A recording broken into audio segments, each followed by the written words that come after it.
Hello everybody, John here, and today onto the garage. I did say we would see Ellie again. There's no doubting what she's called now.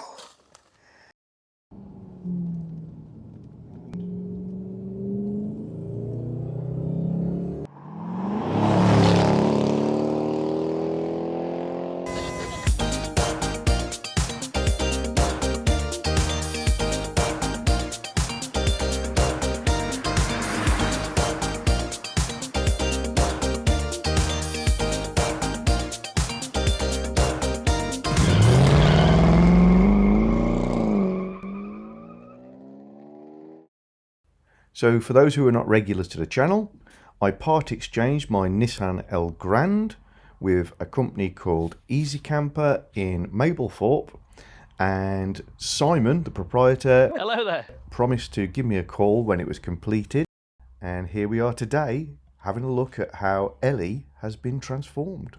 First of all, we got to address the branding, Simon. Cow, or at least I know what it says, but it looks like it says cow. What's the branding all about? We just wanted to create something fun and special, but also explain what we are. So Cow is actually creatively optimized vacation vehicle. So it's not really a W, it's two V's, but it was such a strong character, it added so much character to the vehicle that it's Cow. So this number. So you've taken Ellie, so Elgrand, already a beautiful car that's really nice to drive, and turned it into a, I want to say camper van, but I'm not sure if it's the right word for it anymore. No, it's a camper with a difference. It's an optimized vehicle. Wow, that's exactly what it is. Yeah.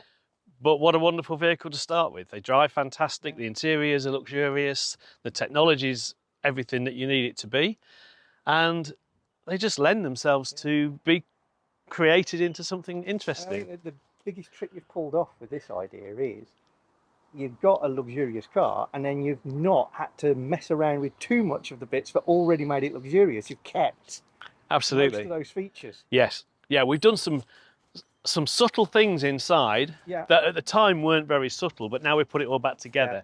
It's just a subtle change that's made all of the difference. We see the biggest obvious change, I suppose, is the back where normally would have been the boot is now the kitchen, some patio area. I don't know what you would call it anymore, but it's amazing. Yeah, we have the features you got. So here we have the hob and the sink, but because we created the width, we could not only create a lot of storage in here, but we could also put the hob and sink sideways. Yes. The beauty about that is that on a rainy day you can sit inside the van and make yourself a cup of tea. Yeah. It's so much better, because if they're sideways, which the vast majority of people put them sideways, you can't use it. You have to come outside the van. You've got to be the right side of the lid. Absolutely. Yeah. So we use this this hob layout, and it works a treat really well. Brilliant. So under here we have all the storage. Cool. Instead of putting a huge gas bottle in, we use the little Coleman 500s because you can use two, and so that stops you having to carry a spare gas bottle. Yeah. So again, freeing up space. So we have a fridge freezer, which has been off, so it's not cold. Yeah. But this will go down to -20 if needed. It's got an auto cutout, so if although this has got a leisure battery, if it takes the leisure battery too far down, it's got an auto cutout on it, so it won't damage the battery. It's got a USB point in here, so you can charge your phones, and it's got all the alerts and everything on it. And I can honestly say we buy probably 100 fridges a year, and this is the best 12-volt fridge I've ever bought. Wow, ever. Brilliant. We put it on runners, so it slides in and out. It's out of the way. And then, just thinking a bit different, because everybody thinks of a fridge as a vertical sort of portrait style. Yeah, absolutely. Unit with a front opening door. Why can't it be that? Yeah, I've never been a crowd follower, and because we've built vehicles for hire for such a long time, I know what makes a van work. And what makes a van work isn't necessarily following the crowd. No. So this is why we do what we do. And then here we have a door that drops down but also turns into a shelf. So on here you can put your second suitcase hob. So you have a second hob there, which works really well. In here you've got your pots and pans and all that sort of thing, and in the back there you've got your kettle. And we've also got 240 hookups in here. Yep. But we didn't want to put a plug-in on the outside, so we've hardwired a 20-metre cable. Right. And put it in a bag. Yep. And basically you pull it out and just bring it through the door tram. Yep. And plug it in. You've got your water tank in the side, and because we haven't boxed this in, under here where there's the little storage, yes, we use that for the first aid kit. Yep. So the first aid kit's there. Yep. It's not in a way that people are just going to pull it out without needing it, yep, but they know where it is in the case of an emergency. Which good worktop area there. And again, in most camper vans where you have like a 3/4 rock and roll bed, you wouldn't have that much work surface. No, most of your work surface would be like 300. Yeah. Yeah, and this is near a 600. And that's why that fits, and that's why this work. It just changes the dynamics of the van totally. Yeah. We put a touch light in here. Yeah, which glows blue at night and stuff like that. But all important to me. yeah, absolutely. Don't we all love blue LEDs? And then in the side here we've got the steps. Yes. Which you need for the roof. Yeah. And there's also the screen cover, which goes around the outside of the screen at night. Yeah. So you have some privacy along with the curtains. Now, I guess the next question is, how did you manage to get all that in that space? Because I'm sure it wasn't that big before, but it does look like you've still got 3 rows of seats. Yes, yes. Well, we have lost some seat belts. Yes. We've lost 2 seat belts at the back. Yeah. But that's fine because we've now got 5 seat belts and we can sleep 5. Perfect. So that's as much as we want. So basically, I'll just...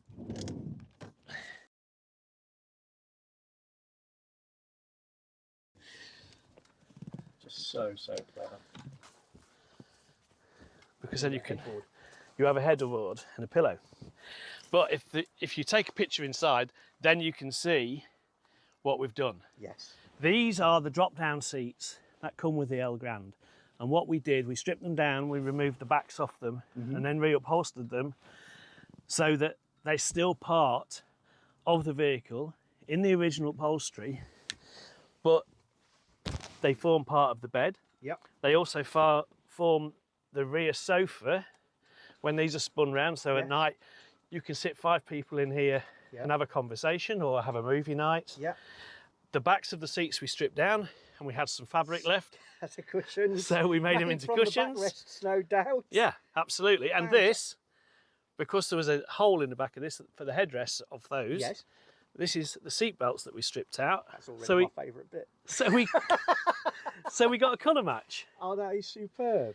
That is super. That is clever. So.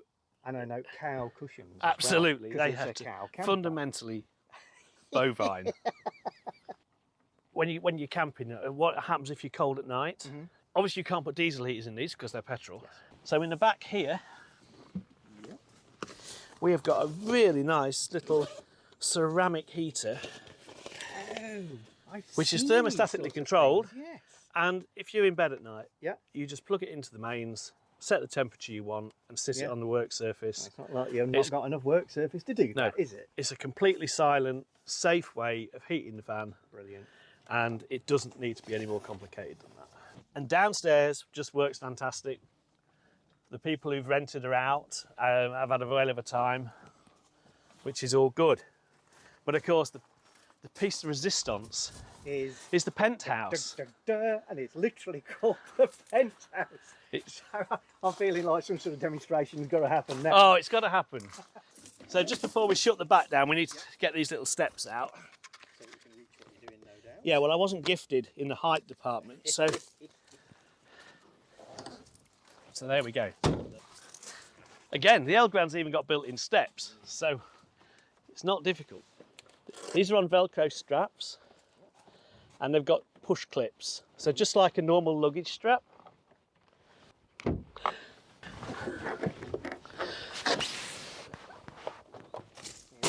And there's the step, you see. As I'm vertically challenged, it gets well used. So, that's unstrapped now. Yeah. So now all we've got to do is give it the push. Oh. Oh no, the seatbelt in back is no longer my favourite bit. I like that. That's so cool. Now, the elephant in the room is I don't reckon your step's big enough. Well, we've even thought of that, because up here we have some extending ladders.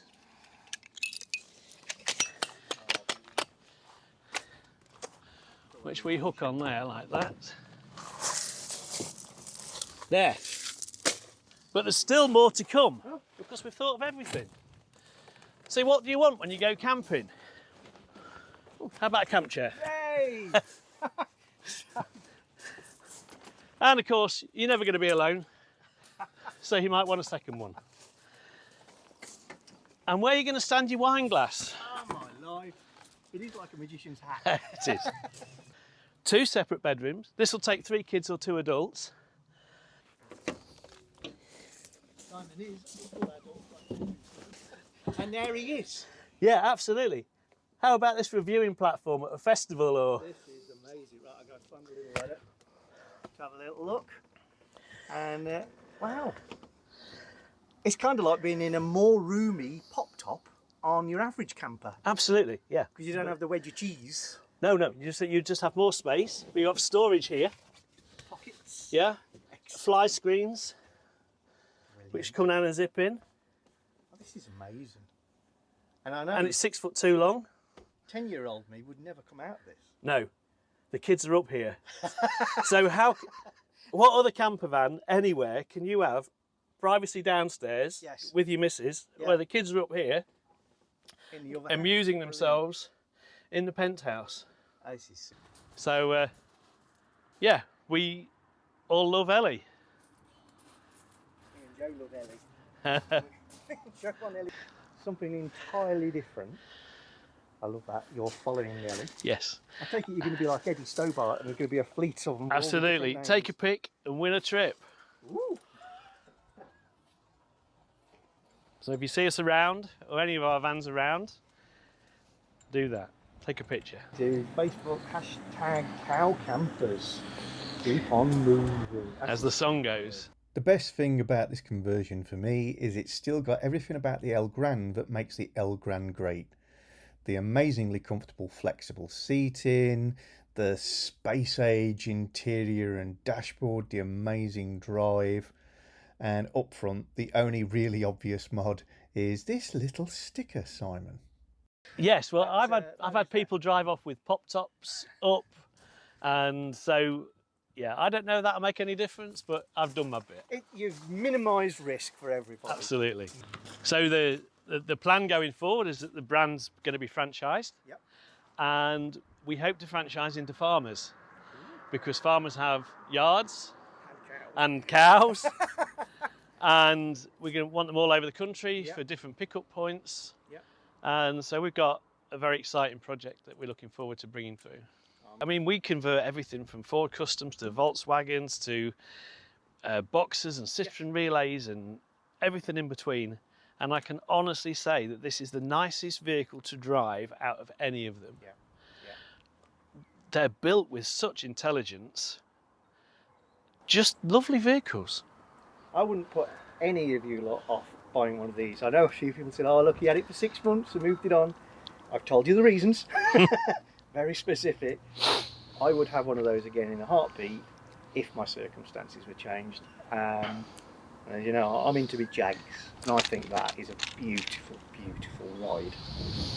Well, while we're covering all this off, I should just mention the bigger brand, if you like, Easycampers.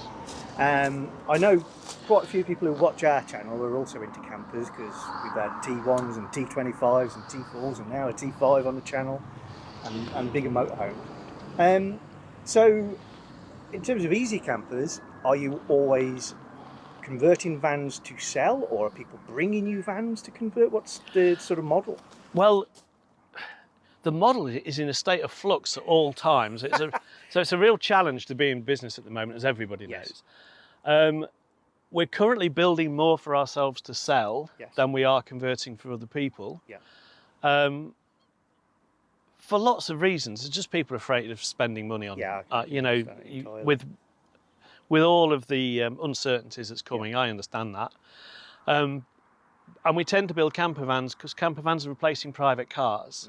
So that market sort of carries on all year round. Yeah. And if they're going to spend 30,000 on a car, they might as well spend 30,000 on a Yeah. camper Yeah. because we build for everyday use. Yes. So that's where we are.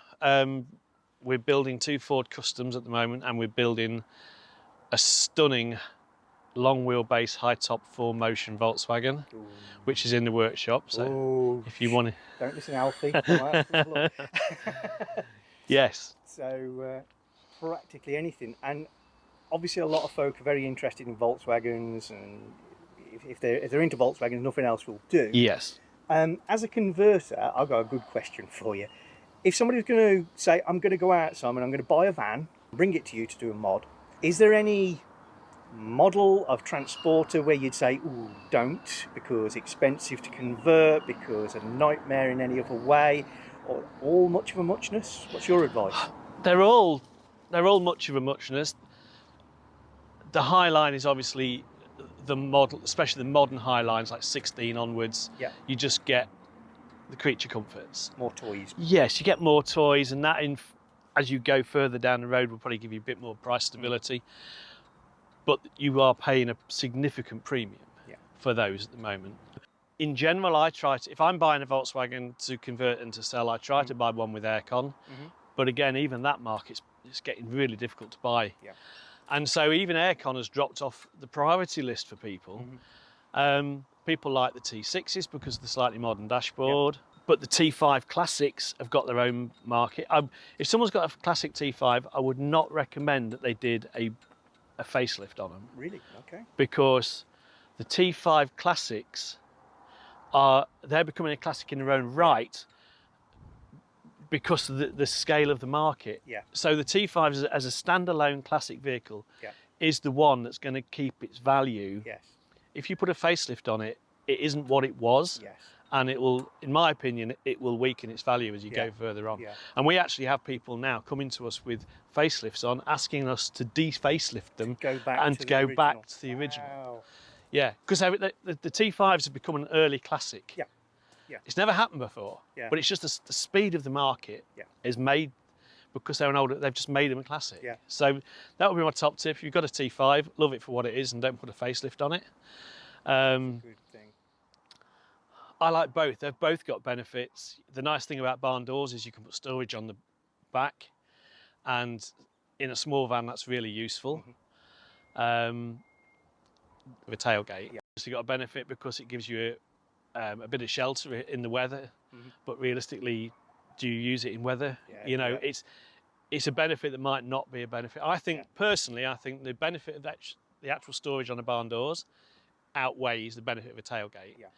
But people will argue that one way or the other all day long. Yeah. I know from having a few vans that have got a big tailgate, the thing you forget is you back up to things and then think you're going to pop your shopping in the boot or something. Yeah. And then you go, oh. Yes. They swing out a long way on a van where on a hatchback car, which is where your head's gone. Yeah. It's a different animal. Absolutely. Yeah. So we put pop-sops in everything. The market at the moment has moved fairly heavily towards Ford Customs away from Volkswagens. I mean, to be fair, the Ford Customs, they've taken the creature comforts to a new level that's affordable to people. Yeah. The Ford Custom Limited is a fairly well-spec'd model, and they drive nicely. And although it's not a Volkswagen, and so you don't get the Volkswagen Wave and the comradeship, as a camper van, they're pretty good. Yeah. They're a little bit wider, a little bit longer. Yeah. I mean, I've got to say, again, I'm a big fan of Volkswagens, but I am fully aware I am paying for that badge and for the crowd. Yeah, absolutely. I am not getting necessarily a better van. It's a very good van. It's not. Yeah. It's not better than a Transit. It might be a little bit better. They're a lot than easier to maybe work like on. The thing about Volkswagens is they're a lot easier to work on than a Ford Custom. And if you do have something go wrong with a transporter, it's very unlikely to be terminal. Yeah. Whereas with a Ford Custom, if you get a major issue, it could well be terminal. Yes. So there's a massive trade. They're not really in the same ballpark. They're different vehicles for different purposes. They both make great campers. Brilliant. Well, thanks very much for that. So if you are interested in cow campers I'll put a link in the description below this video that allows you to get involved with that. If you're interested in having a conversion done or just talking to somebody who knows what he's talking about. Yes, so they say. So they say. So if you're interested in hiring a van, whether it's a cow camper or a standard camper van, or getting your van converted or buying a pre-converted van, I genuinely couldn't recommend Simon and his business any more highly. In fact, I bought a van from him. So I'll put all the various links to his company sites and contact details in the description below. This has been an absolute treat, and ironically I know you lot haven't really seen anything to do with Alfie, which by the way is the name of the blue van now. So we'll be doing a video on that real soon. But thanks very much, Simon. It's been a pleasure. And see you soon. If you're enjoying our channel, then don't forget to subscribe and click the little bell icon so you get notifications of new videos. And please give us a thumbs up or thumbs down, and you can share the videos. And below the video is always the area where you can comment and get involved with the chat.